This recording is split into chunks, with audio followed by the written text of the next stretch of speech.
Pessoal, vai ser projetado aqui a pergunta 17 do Catecismo.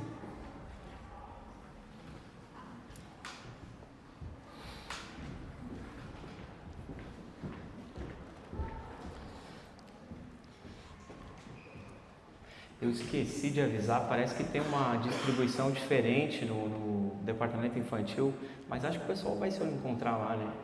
Vamos se encontrar? Vamos? Ô Thales, avisa lá, por favor. A Jaque mandou mensagem para mim e eu devia ter avisado agora. O máximo que vai acontecer é todas as crianças se encontrarem no mesmo lugar, e aí vai dar uma festa. Pessoal, pergunta 17, está aqui, ó. Por que ele também deve ser Deus verdadeiro? Então, o catecismo está fazendo essa construção de que nós não conseguimos nos salvar, de que a gente não consegue fazer sozinho, de que a gente precisa de alguém que seja ao mesmo tempo 100% homem e 100% Deus. Ele está fazendo essa construção, está fazendo com que a gente pense sobre isso. E a pergunta 17 é essa: por que ele também deve ser Deus verdadeiro? E a resposta é: ele deve ser Deus verdadeiro para que, pelo poder da sua natureza divina, possa suportar o peso da ira de Deus em sua natureza humana e conquistar e restituir para nós a justiça e a vida. Por isso, ele precisava ser 100% homem e 100% Deus, senão ele não conseguiria. Pessoal, a gente está falando sobre Atos. E hoje é o capítulo 7, e esse capítulo ele é extenso, então a gente vai ficar alguns domingos falando sobre ele. É todo o sermão do Estevão, e é o registro mais longo que a gente tem no livro de Atos, é o sermão do Estevão. Então, esse primeiro bloquinho agora, depois tem aniversário da igreja, a gente para aquele final de semana e depois retoma, e aí tem mais 3 ou 4 sermões, só basicamente sobre o sermão de Estevão, todo o capítulo 7. Vamos ver o que Deus tem para nós? À medida que você for encontrando Atos capítulo 7, o verso 1 até o verso 8, se você pudesse colocar de pé e ler comigo.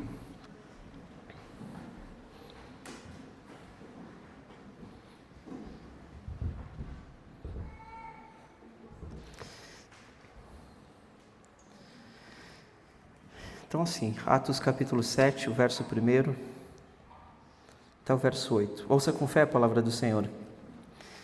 Então o sumo sacerdote perguntou a Estevão: isso de fato é assim? Estevão respondeu: irmãos e pais, escutem. O Deus da glória apareceu a Abraão, nosso pai, quando este estava na Mesopotâmia, antes de morar em Harã. Ele disse: sai da sua terra e do meio da sua parentela e vá para a terra que eu lhe mostrarei. Então Abraão saiu da terra dos caldeus e foi morar em Harã. E dali, com a morte de seu pai, Deus o trouxe para esta terra em que vocês agora estão morando. Nela não lhe deu herança, nem sequer o espaço de um pé, mas prometeu dar-lhe a posse dela, e depois dele a sua descendência, embora Abraão ainda não tivesse filhos.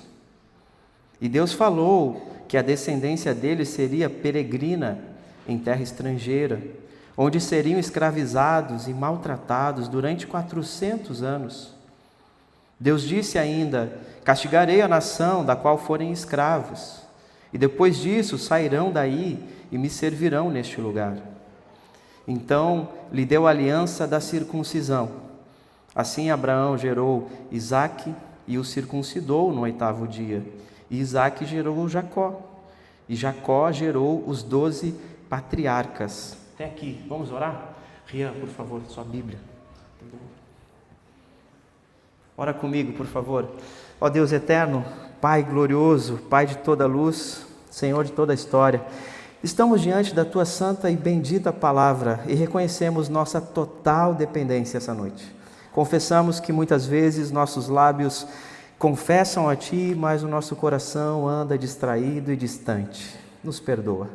Confiamos agora basicamente na suficiência de Cristo, que, Pai, não haja ninguém desatento, ninguém distraído, que possamos estar concentrados em Ti nesse momento, na Tua Santa Palavra. Que o Senhor restaure os corações, que o Senhor confronte o pecado, que o Senhor traga a alegria, a esperança do Teu Evangelho. Que as palavras da minha boca e o meditar de todos nós sejam agradáveis a Ti, Rocha nossa e Senhor nosso. Amém. Meu irmão, minha irmã, você pode tomar o seu assento, por favor?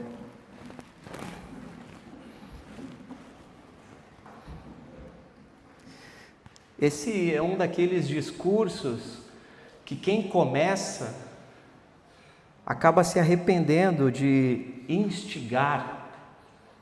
Quando o sumo sacerdote pergunta a Estevão se é de fato verdade, ele não fazia ideia do que viria. Exatamente isso que acontece, sei lá, talvez só comigo, a minha experiência. Às vezes, Sol, a minha esposa, está muito calada. Isso não é comum, não é do perfil dela, o silêncio. E aí ela fica, bate uma panela aqui, faz um barulho acolá, e eu começo a perceber que há algo estranho no ambiente, assim. Aí eu pergunto, tá tudo bem? Tá tudo bem. E a vida segue, aquela rotina continua. Ao longo do dia, ao longo desse esforço meu de querer arrancar alguma coisa dela, nada acontece. E aí quando a gente está se preparando para dormir, estou deitado já, luz baixa, prontinho, ela está virada para o outro lado, aí eu faço minha última tentativa. Sol, tá tudo bem? Aí ela vira para mim e fala assim, eu só acho engraçado que... E aí começa a madrugada sem fim. Quando o sumo sacerdote... É verdade isso, Estevão? Ele não fazia ideia do que viria. E nós iremos hoje falar sobre esse sermão longo do Estevão. O que acontece quando homens e mulheres decidem falar? Essa é uma pergunta interessante. João, você pode colocar o pôster do filme? Péssimo dia para citar um filme com o meu professor de cinema e teologia hoje aqui, né, Arthur? Mas tudo bem. Então vou citar um filme para vocês. Samuel, Otales, alguém tem que apagar essa luz aqui. Da última vez, vocês viram o que aconteceu, né? Acabei desligando tudo. Abimael, muito obrigado. Ok. O grande ditador. A Segunda Guerra Mundial eclodiu em 1939. Esse filme foi lançado em 1940. Então, o Charles Chaplin, que vocês já conhecem, ou pelo menos aqueles mais experientes conhecem, fez a sua história, a sua carreira no cinema mudo, né? Não falava. E até mesmo quando houve a transição do cinema mudo para o cinema falado, ele se recusou, ele não queria falar. Só teve uma situação, e aí depois vocês perguntam para o Arthur essa situação, em que um dos personagens dele canta, mas ele faz isso a contragosto e faz isso em um idioma que ele inventa o idioma. E aí um dos personagens dele acaba cantando em um dos filmes, mas aí não conta. Ele sempre foi muito avesso, muito contrário à fala durante os filmes, porque para ele perdia-se a mágica do cinema. Ele estava resistindo a essa modernidade que se avançava e tomava o lugar. Ok, ele construiu a sua carreira no cinema mudo. Todos conhecem ele dos filmes onde ele aparece e se apresenta dessa maneira, sem falar nada. E fez uma grande carreira. Em 1939, começa a Segunda Guerra Mundial e o mundo não sabia da imensidão, do horror que era a Segunda Guerra Mundial, o que acontecia na Alemanha.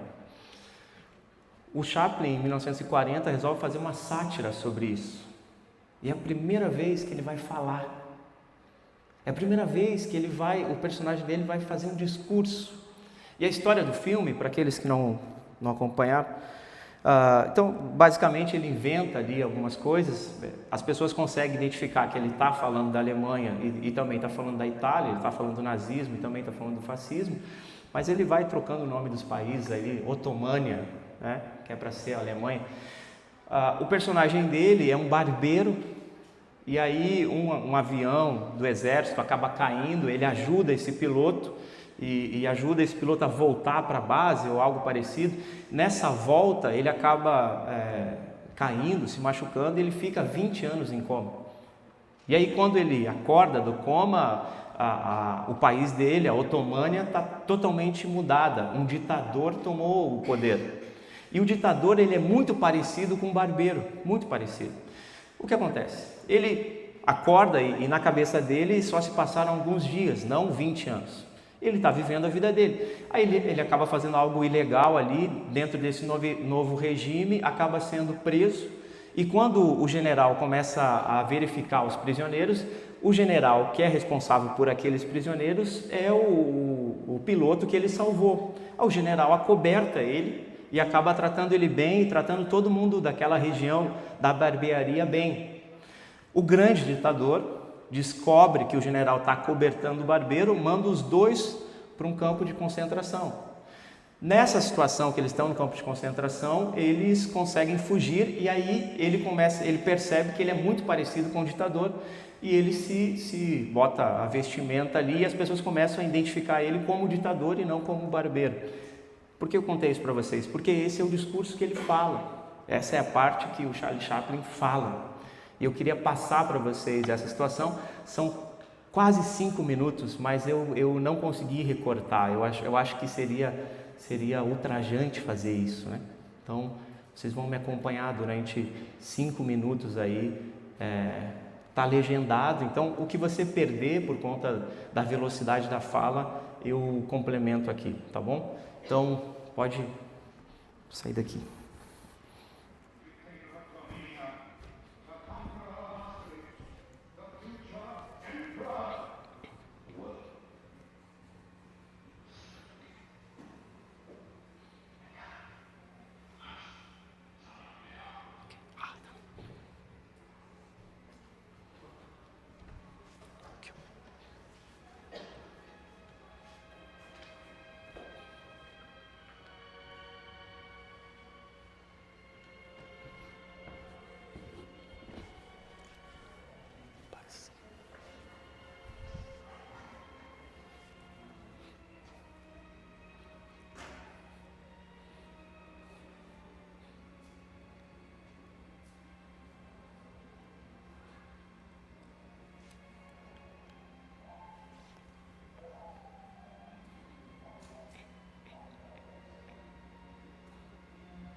I don't want to be it, that's not my business. I don't want to rule or conquer anyone. I should have to help everyone we must. Jew, Gentile, black man, white.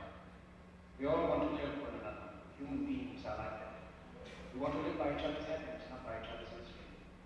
We don't want to hate and despise one another. In this world there's room for everyone. The good earth is rich and can provide for everyone. The way of life will be free and beautiful. Yet lost the way.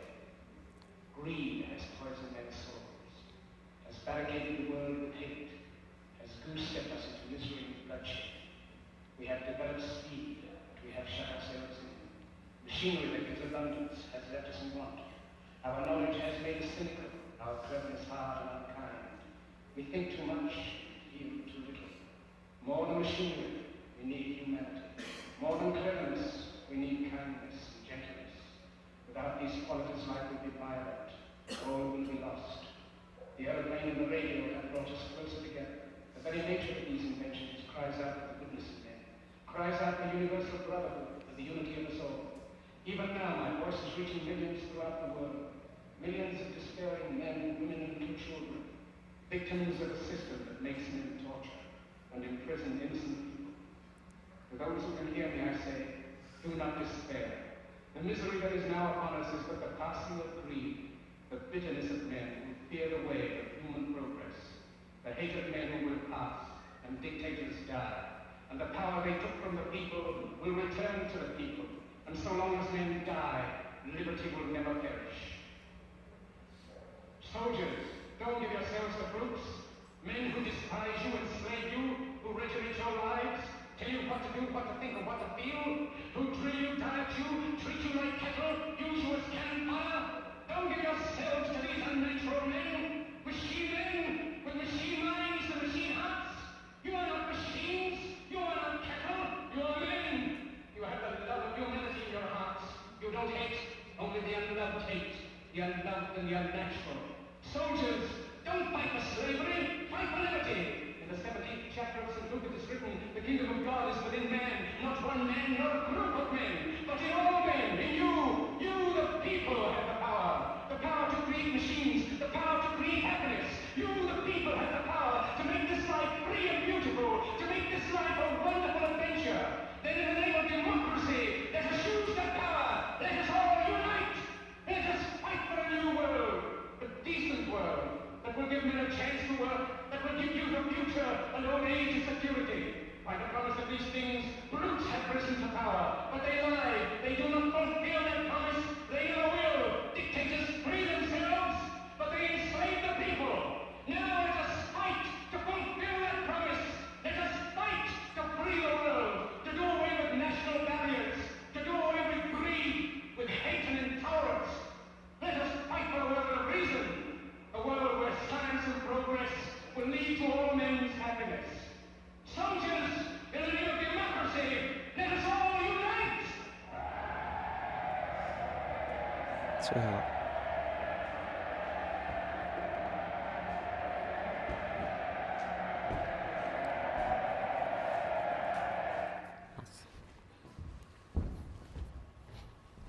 Mas eu...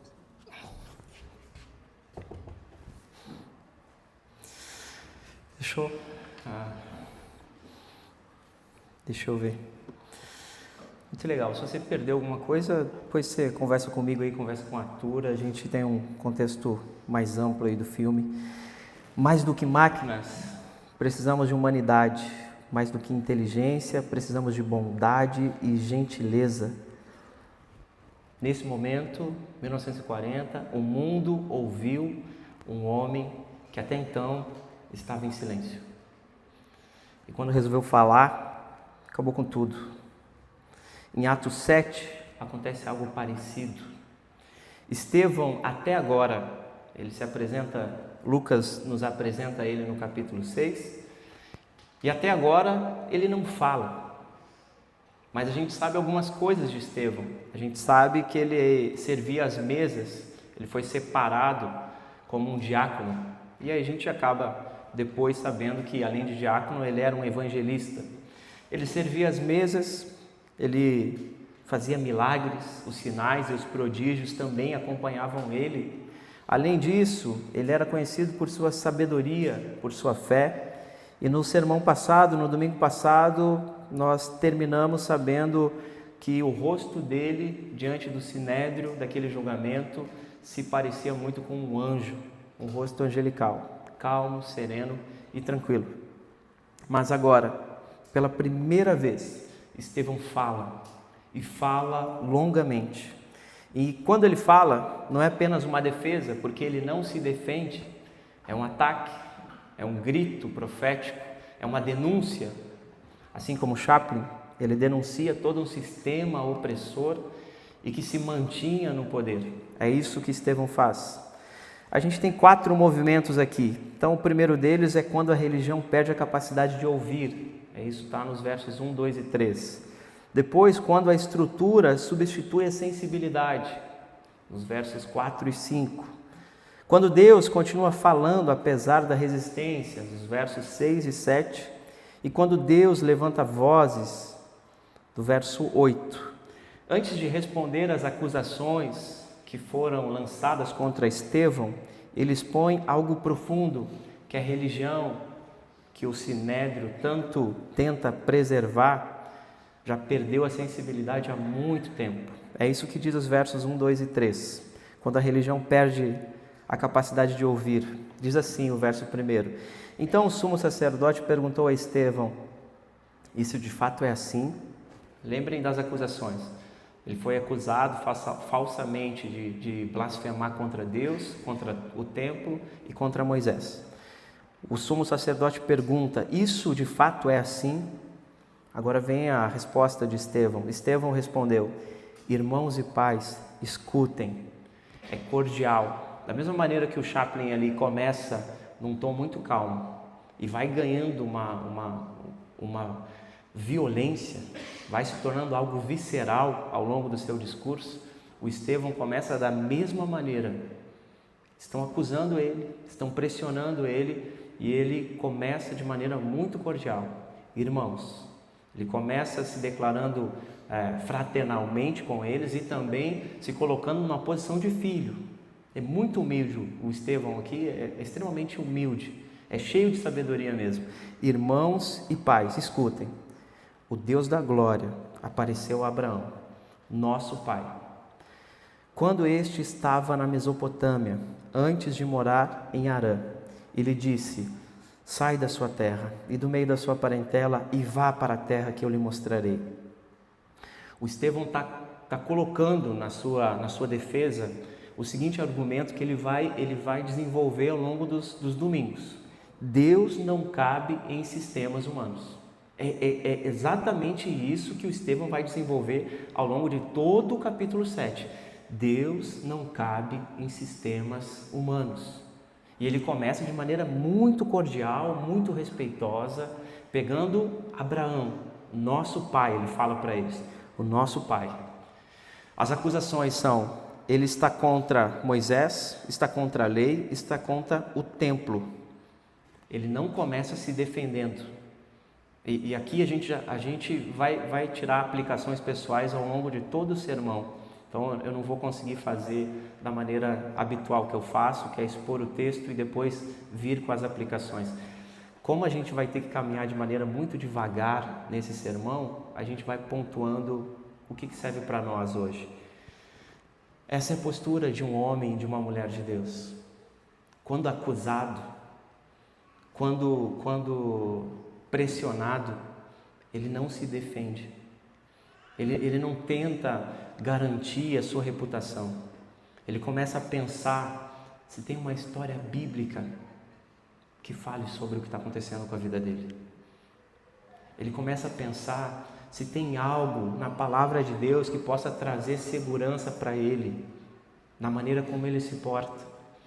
É uma acusação pessoal, mas ele não se defende de maneira pessoal. Ele traz a história bíblica, a história de Deus, de como Deus invadiu a terra.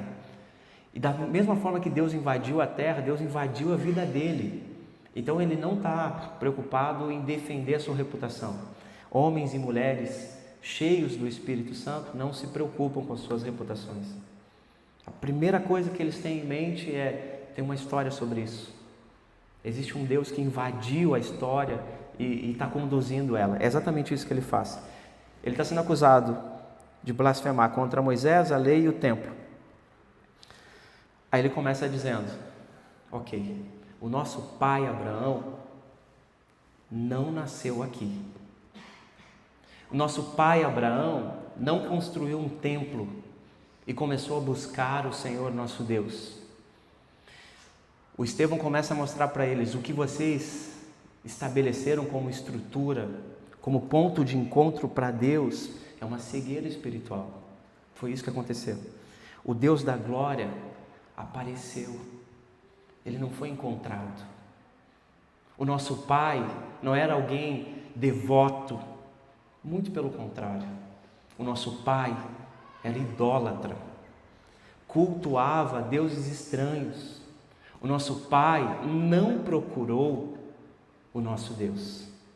O Deus da glória apareceu ao nosso pai Abraão. Ou seja, muito sutilmente ele está dizendo: ele não apareceu no templo. Ele não apareceu em Jerusalém. Ele não apareceu nesse sistema religioso que está sucateado, que vocês fazem questão de manter. E lembrem do sermão retrasado, quando termina dizendo que muitos sacerdotes agora se juntaram ao povo de Deus. Esse sistema religioso que está sendo sucateado agora, que os sacerdotes estão começando a perceber que eles não têm mais finalidade nesse sistema, e agora o Sinédrio está tentando controlar tudo isso. Com essa afirmação aqui, o Estevão está dizendo para eles: olhem para a nossa história. E talvez esse seja mais um ponto de aplicação para nós. O quão difícil é evangelizar crentes. O quão difícil é falar do sacrifício de Jesus e de como o Senhor não cabe em estruturas humanas para quem é crente, para quem tem sua mente formatada dentro de um sistema religioso. O Estevão está fazendo isso. O Deus da glória apareceu. Ele não foi encontrado. O nosso pai Abraão não foi alguém especial. No meio de todo aquele povo, Deus resolveu encontrar esse homem e trazê-lo para perto. Aí ele diz: sai da tua terra, da tua parentela, e vá para a terra que eu lhe mostrarei. Abraão estava em Ur dos Caldeus, uma terra pagã, cercado por idolatria, e ali, naquele lugar improvável, Deus aparece. Isso destrói a ideia de que Deus procura lugares especiais, de que Deus tem preferidos, destrói tudo isso. O Deus da glória não depende de templos, de sistema, de tradição, de geografia sagrada. Ele é soberano, chama qualquer um, aonde quer, como quer. E percebam que esse chamado sempre exige uma renúncia. Outra aplicação prática para nós aqui. Quando Deus chama alguém, essa pessoa sempre tem que perder algo. Sempre vai lhe custar tudo. Sempre vai ser custoso. Sempre vai ser dessa maneira: sai da tua terra, sai da tua parentela, abandona isso. O chamado do Senhor é sempre desse modo. Ninguém anda com o Senhor sem abandonar alguma coisa. Então, para aqueles que estão visitando, para aqueles que estão pensando, talvez, será que faz sentido eu aceitar esse chamado? Esse Deus da glória que se apareceu na minha vida, que se apresentou, que eu tenho visto a maneira como Ele me ama, de como Ele me atrai, de como faz bem. Será que eu me jogo?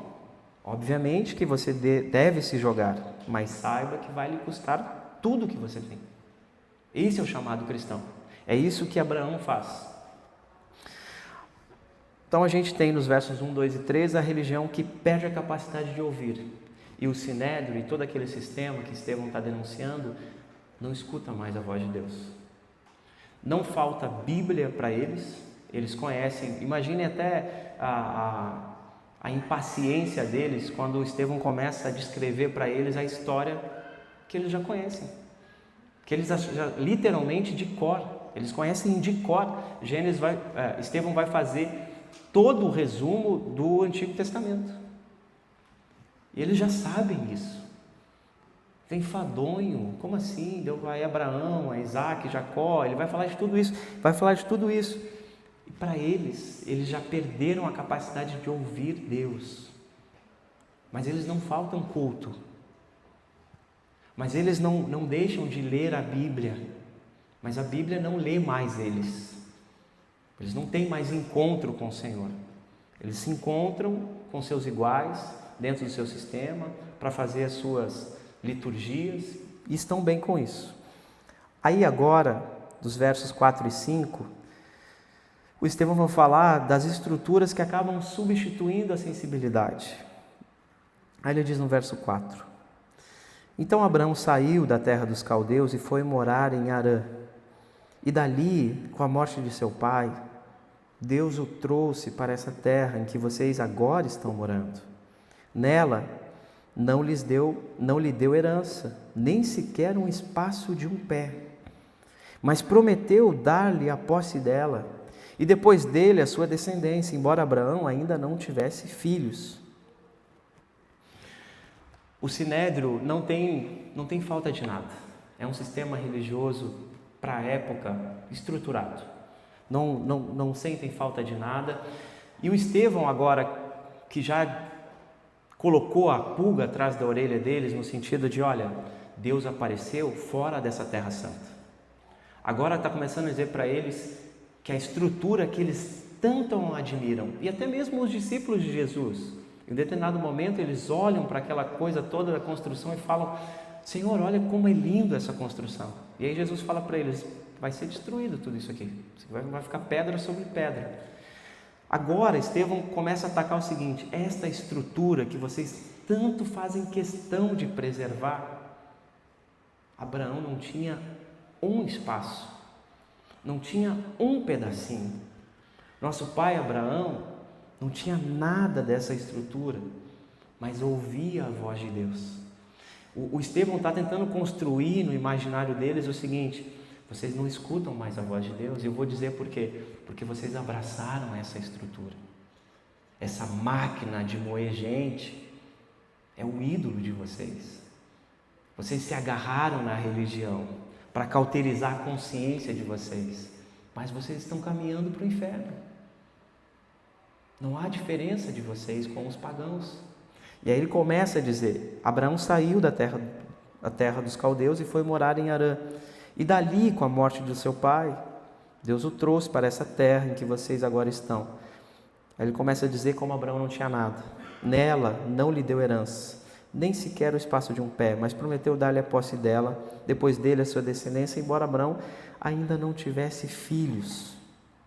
Deus promete antes de entregar. Deus prometeu a terra, Abraão viveu como um peregrino. A única terra que Abraão teve foi quando Sara morreu e ele comprou o cemitério para poder enterrar a Sara. Foi isso. Essa é a perspectiva de um homem que anda com Deus, de um homem e de uma mulher que se agarra na promessa antes dela se realizar. E talvez essa seja a luta de muitos hoje aqui. Obedecer, servir a Deus, procurar ter uma vida correta, nos momentos de confissão, pedir perdão pelos seus pecados, levantar, abraçar a promessa de perdão, sair daqui, encarar a segunda-feira, a terça-feira, o resto da semana, com esse olhar altivo, pensando que o Senhor vai cumprir o que Ele prometeu, ou pelo menos o que desejamos que Ele tenha prometido a nós, e não acontece. O Estevão está construindo isso para eles, porque eles estão debaixo do senhorio de Roma, e a falta de salvação desse poderio militar abafou os ouvidos deles. É o que acontece conosco hoje. A falta de realização pessoal abafa os nossos ouvidos para ouvir a voz de Deus. Obedecemos, servimos, trabalhamos, nos dedicamos, mas não temos um pedaço de terra. Não temos uma segurança. Somos peregrinos nesse mundo. O Estevão está construindo. Nosso pai foi assim. Mas diferente de vocês, que agora protegem a estrutura, nosso pai confiou e caminhou na promessa. E entre a promessa e a realização, Deus está formando o seu amigo ali. Está moendo esse homem, está transformando ele no pai da fé. Para nós hoje aqui.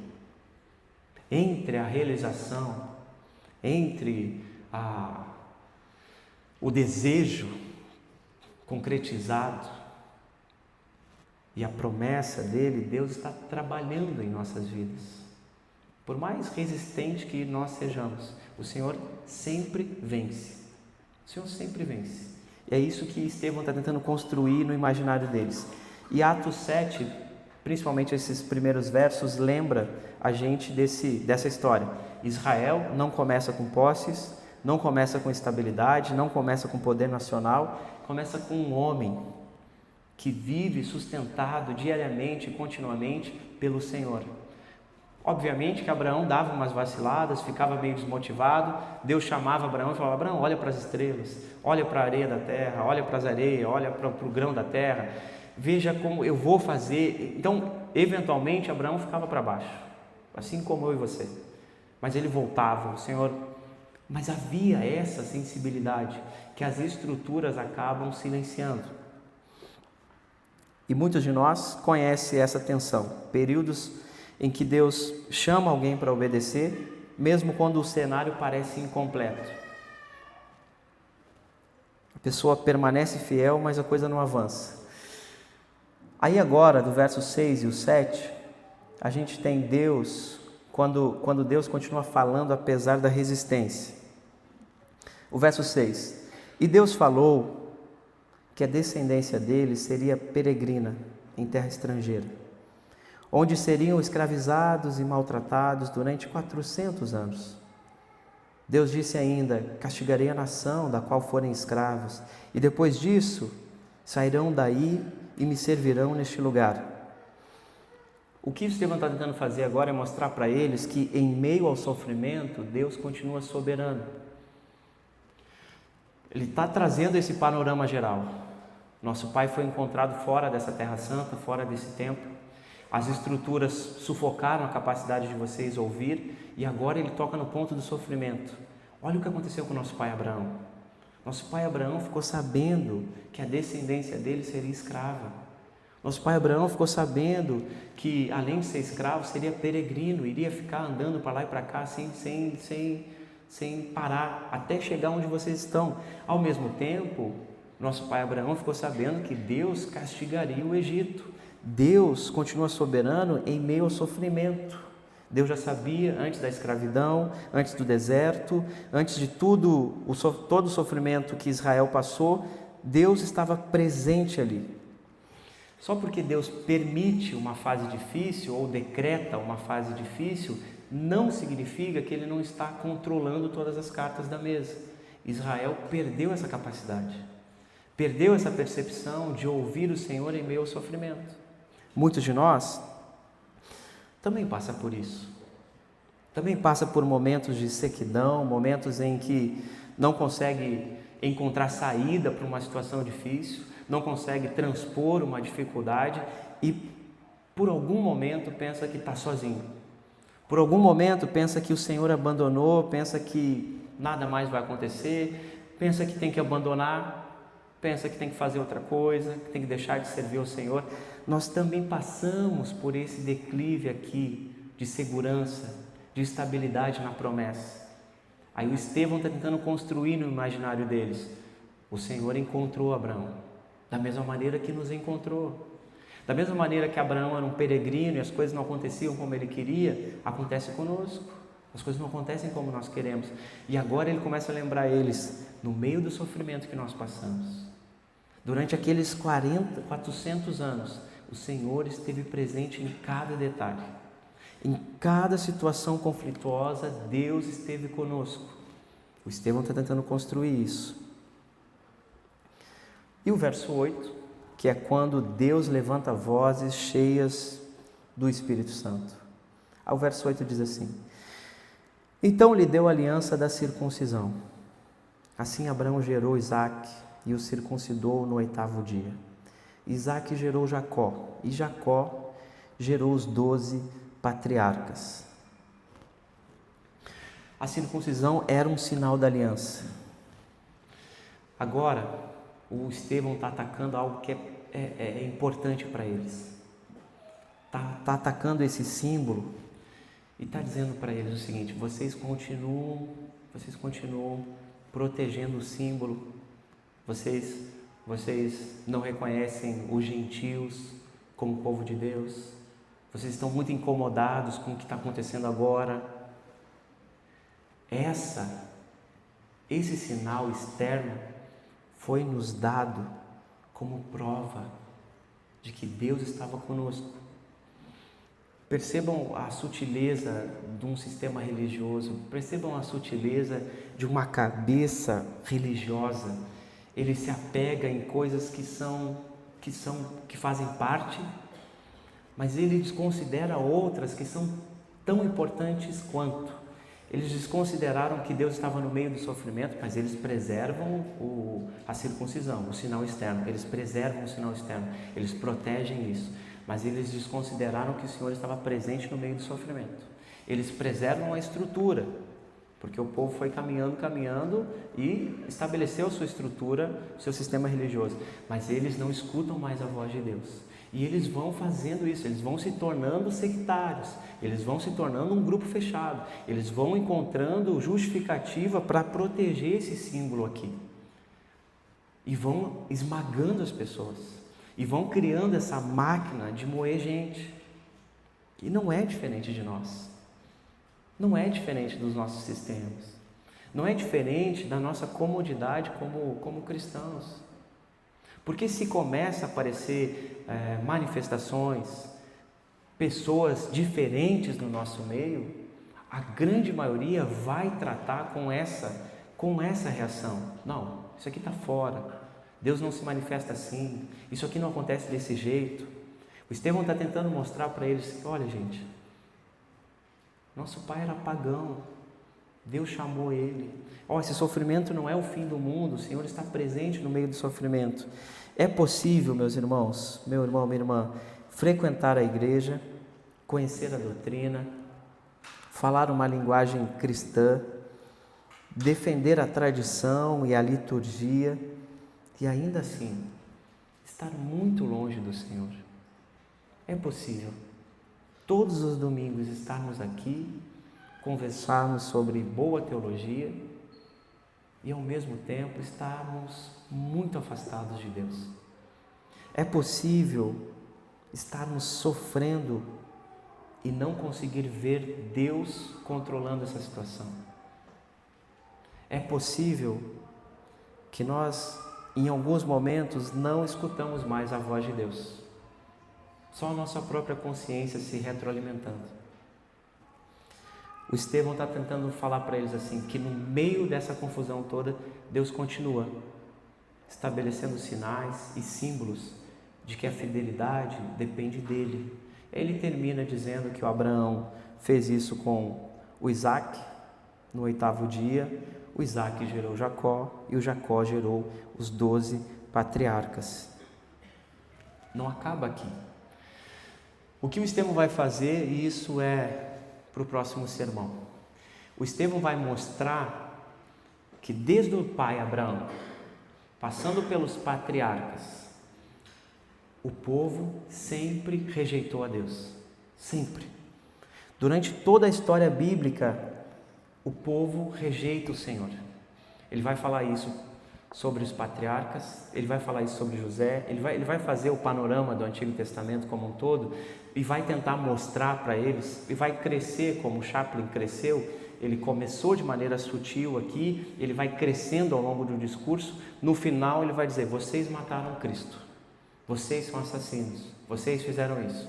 E vai fazer o apelo para eles que se arrependam, para que eles voltem para o Senhor, para que eles abandonem essa vida pecaminosa. Ele vai dizer, assim como José foi rejeitado pelos irmãos, assim como Moisés foi resistido pelo povo e os profetas foram perseguidos, Cristo também foi rejeitado. Ele vai trazer Cristo para a história. E vai dizer, da mesma maneira que o nosso povo fez isso, vocês estão fazendo. Vocês estão fazendo porque Cristo esteve entre nós, se manifestou aqui, e nós estamos seguindo a Ele. Ele vai fazer isso. Ele é o libertador maior do que Moisés, é a presença definitiva de Deus entre os homens, Ele é o sumo sacerdote. Acabou, não há mais necessidade desse sacrifício anual, não há necessidade desse trabalho cotidiano. Cristo é tudo. Ele vai concluir assim o seu sermão de maneira como Chaplin concluiu, gritando, esbravejando para eles. E eles vão ranger os dentes, como Lucas descreve para a gente, e vão acabar com a vida dele. E hoje, o Senhor continua chamando pessoas para fora. O Senhor continua chamando pessoas para fora de uma religiosidade vazia, para fora de uma autoconfiança soberba e arrogante. O Senhor continua chamando pessoas para fora da superficialidade. O Senhor continua aparecendo a pessoas e conduzindo elas em meio ao sofrimento. O Senhor continua trabalhando sem estrutura, sem grandes estruturas. O Senhor continua trabalhando. E o povo de Deus continua ouvindo.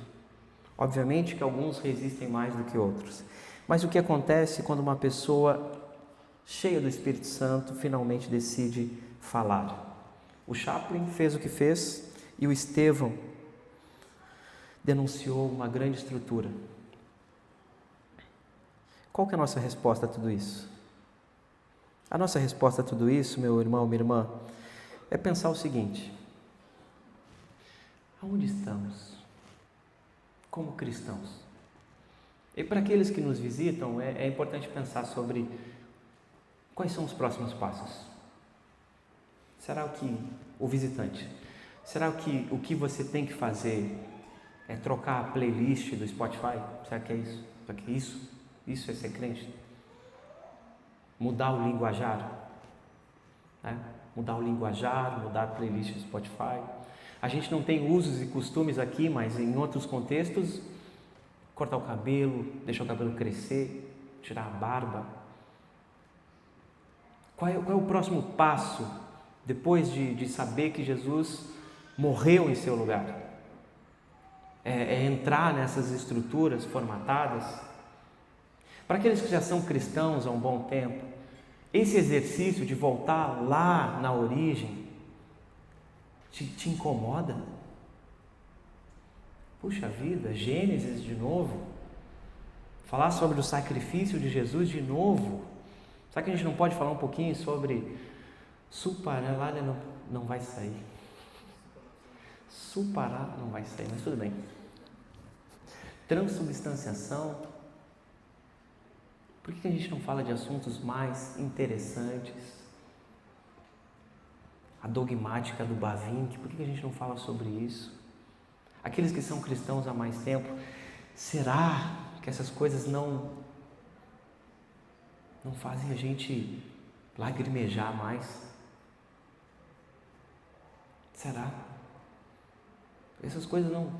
Aí o apóstolo Paulo, recomendando o seu filho na fé, Timóteo, fala: Timóteo, lembre-se de Cristo. De todas as recomendações que ele poderia ter dado para o seu pupilo, lembre-se de Cristo. Para aqueles que já caminham há um bom tempo com o Senhor, você tem lembrado de Cristo diariamente? Diariamente. Estevão está sofrendo aqui. Ele sabe que o fim dele não será salutar. E em vez de se defender e falar assim: é mentira o que vocês estão falando, eu não blasfemei contra Deus, eu não blasfemei contra o templo, eu não blasfemei contra Moisés, em vez de se defender, ele começa a pensar na história da redenção. Eu não tenho essa capacidade. Quando o sofrimento me atinge, não é a minha primeira reação lembrar da história da redenção. Não é a minha primeira reação saber que Deus começou isso aqui com um homem pagão que olhava para as estrelas para saber o que ele ia fazer no dia seguinte. E a partir desse homem, ele fez um povo. Esse homem que era estéril, casado com uma mulher estéril. A minha primeira reação é me defender. Eu sou cristão há um bom tempo já. A história da redenção às vezes passa despercebida por mim. O que acontece quando um homem e uma mulher resolvem falar, mas desse lugar, cheios do Espírito Santo? Estruturas desmoronam. Os medos se dissipam. A ansiedade vai embora.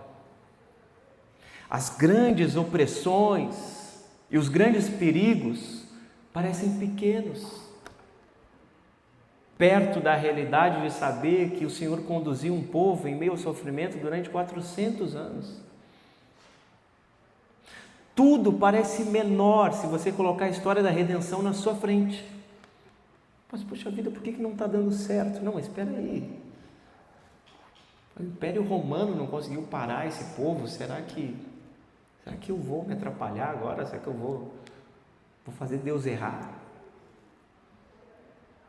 Todo o sofrimento que passaram enquanto escravos não fez eles deixarem de ser o povo de Deus. Todo aquele vai e volta de juízes que tinham um juiz, aí serviam a Deus, aí o juiz morria, eles se lançavam lá para o lado da idolatria, e surgia outro juiz, eles se acertavam e depois se perdiam, se acertavam e perdiam. Todo aquele vai e vem de serve a Deus, não serve a Deus, não ensina nada para nós, nas nossas dificuldades, no nosso pecado costumaz que a gente abandona e depois pega de volta, abandona e pega de volta. Eu acho que a grande questão é que a gente se acha único. O nosso sofrimento é único. A nossa realidade é única. Somos especiais a esse nível, assim. O Estevão não. O Estevão, diante de tudo, ele deixa olhar a história da redenção. Então, fica essas duas questões. Para aqueles que nos visitam, para aqueles que são visitantes, que estão conhecendo o Senhor há pouco tempo, qual é o próximo passo? Será que você precisa se adequar a padrões? Tem que deixar de fazer alguma coisa, tem que começar a fazer outra coisa? A dica é a história da redenção. Para aqueles que são cristãos há mais tempo, é pensar em qual dessas estruturas você está. Você acha que o Senhor só opera aqui? Aqui é a Terra Santa? Esse é o templo do Senhor? Você acha que se essas estruturas saírem, acabou a tua vida de igreja? Acabou? Você acha que fora do teu sistema religioso, da tua percepção das Escrituras, fora disso o Senhor não opera? É tudo heresia? É pensar sobre isso, em que lugar estamos? Está sofrendo, tem gente sofrendo aqui. É que Deus abandonou você no meio do sofrimento? Você está sozinho agora. Cuidou de Abraão, cuidou do povo, dos patriarcas e chegou em você, ele não quer mais. Você que se vire agora. Será que é isso mesmo? Ou você que se perdeu? Você que não escuta mais a voz dele, perdeu a sensibilidade, que virou uma máquina. O Estevão nos chama para não só sobreviver, mas para testemunhar. Não para preservar um sistema religioso, mas para romper com tudo que impede de viver e viver de maneira plena. Então fica algumas coisas aí para nós durante a semana. Abandonar a autossuficiência. É Deus que aparece. O Deus da glória apareceu para Abraão e apareceu para você. Não dá para colocar isso nos ombros. Tem que abandonar a autossuficiência. Tem que lembrar de onde o Senhor te tirou. É inacreditável a nossa capacidade de esquecer quem nós éramos. A gente vê algumas reações na internet das pessoas caçoando de outras, e aí você pensa um pouquinho, qual é o passado desse cara? A nossa capacidade de esquecer de onde o Senhor nos tirou. Nós devemos abandonar a autossuficiência. Nós devemos romper com uma religiosidade sem vida e vazia. A gente precisa estar o tempo todo colocando as nossas certezas, que nós não abrimos mão, diante do espelho das Escrituras. E perguntando ao Senhor, Senhor, isso aqui é zelo ou eu sou idiota? Você não tem coragem de fazer isso. Por isso é sectário. Por isso que as pessoas não gostam de você. Precisamos pegar as nossas convicções teológicas e colocá-las diante da Bíblia e perguntar, isso aqui é zelo? Ou eu sou um ignorante? Ou eu sou um religioso? Isso aqui é zelo, isso aqui é amor, Senhor, é amor por Ti, pelo Teu povo? Ou eu sou um ditador, crescendo dentro do meu coração? Porque só o que me falta é espaço para dar vazão a isso. Nós precisamos abandonar a autossuficiência. Nós precisamos romper com a religiosidade vazia e sem vida. Nós precisamos caminhar como o pai Abraão caminhou, sem um espaço para o pé dele. Eu li uma história do Tolstói, de quanta terra o homem precisa. Abraão não tinha um espaço para o pé. Esse é o tanto de terra que nós precisamos. E na história do Tolstói, o cara morreu sem nada também. Nós precisamos caminhar em meio ao sofrimento. Precisamos caminhar. Não dá para se jogar na calçada. Não dá para estacionar. Não dá para parar de servir ao Senhor porque o sofrimento chegou. Precisamos olhar para a história da redenção e ver que o povo de Deus avançou. Mas a gente estaciona, a gente enterra dons e talentos, a gente abandona, a gente rompe. Precisamos caminhar pela fé, mesmo sem controlar nada. E precisamos, meus irmãos, testemunhar a história da redenção com coragem, com ousadia e com fé. O sermão do Estevão nos chama ao arrependimento. Precisamos nos arrepender. O sermão do Estevão nos chama à sensibilidade. Perdemos a capacidade de ouvir o Senhor. Estamos perdendo muitas coisas. Precisamos nos arrepender. Precisamos nos sensibilizar, deixar de ser máquinas. Precisamos ser fiéis, como Estevão foi. E precisamos olhar com esperança para esse futuro glorioso que virá. É por isso que ceiamos. É por isso que semanalmente nós ceiamos. Porque nós lembramos do que Cristo fez. Porque nós nos alegramos pelo que Cristo faz, e porque nós aguardamos pelo que Cristo irá fazer.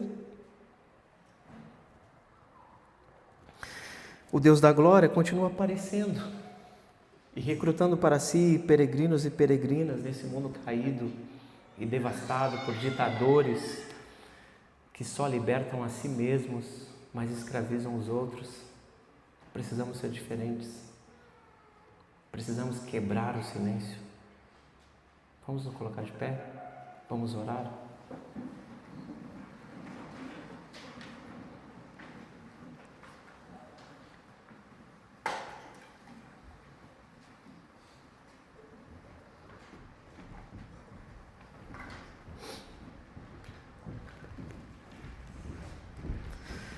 Vamos orar ao Senhor. Feche os seus olhos. Senhor, Deus da glória, assim como chamaste Abraão para caminhar pela fé, chama também o nosso coração. Nos chama, Deus, para confiar em Ti acima de todas as coisas. Nos livra de uma religião sem vida. Nos livra de endurecer o nosso coração à Tua voz. Nos livra, Senhor, de defender a estrutura enquanto nos afastamos da Tua presença. Enche a Tua igreja com Teu Espírito Santo, nos dá coragem para testemunhar de Cristo com amor e verdade. Nos dá fidelidade em meio aos desertos e ao sofrimento. Nos dá esperança e perseverança nas Tuas promessas. Que os nossos olhos estejam fixos e fitos em Jesus. O verdadeiro cumprimento da aliança, o Senhor da história, o Salvador exaltado. E que a nossa vida proclame ao mundo que Cristo vive, reina e continua chamando pessoas para a sua graça. Em nome do Teu Filho amado é que nós oramos, Pai. Amém.